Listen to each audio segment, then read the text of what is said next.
As we just mentioned about 10 minutes ago, the Office of Management and Budget releasing its latest numbers on the economy and also the deficit. We're also going to hear from the Congressional Budget Office at 10 a.m. Eastern Time. Well, let's head back to Lizzie O'Leary in Washington, and she is joined by Jim Horney from the Center on Budget and Policy Priorities. Lizzie?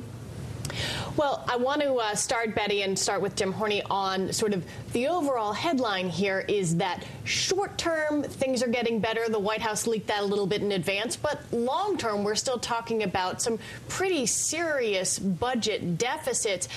How do you square those two things together? Well, first of all, I don't think there's any real surprise or news in these new numbers. We've known for more than 6 months that we're looking at a record high deficit this year relative to the size of the economy, the biggest since World War II. So we've known that. We also have known for a number of years, in fact, that we have a very serious long-term budget problem. Under current problems, it's unsustainable.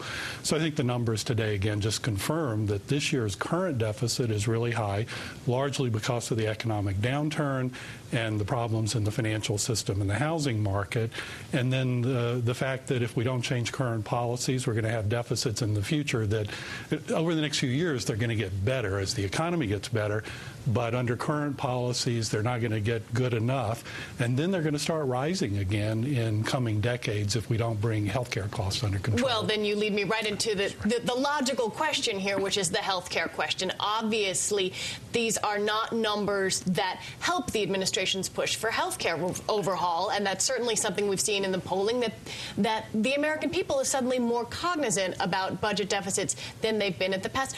What are these numbers, even if they're not a surprise to you? Americans see them and go, whoa, that's big. $1 trillion deficits, that's scary.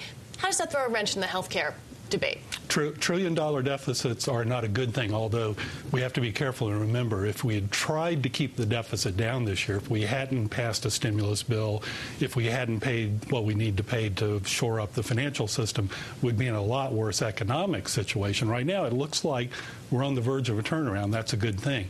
I fear if we hadn't taken those steps, we wouldn't be. We'd be looking a lot worse. But $1 trillion deficits are not a good thing.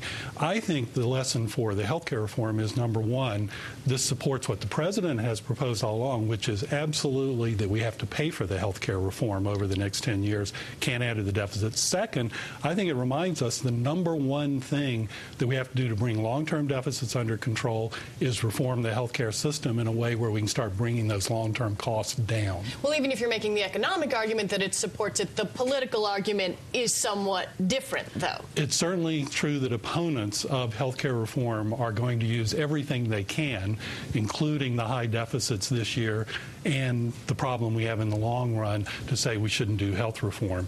But virtually everyone who has looked at the long-term deficit problem, Congressional Budget Office, Center on Budget where I work, everybody else that's done it says the biggest cause of the long-term deficits is the growing cost of health care in the long run.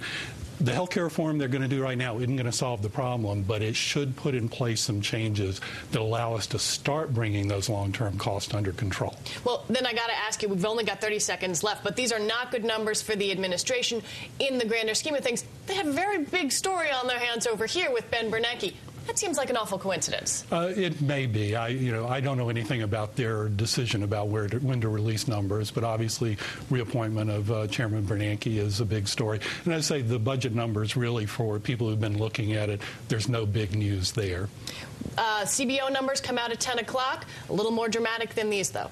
I'm not sure they're going to be more dramatic. I got to stop you there, Jim. Sorry about that. I'm going to send it back to you in New York, Betty, with Jim Horney at the Center of Budget and Policy Priorities. Okay, thank you so much, Liz.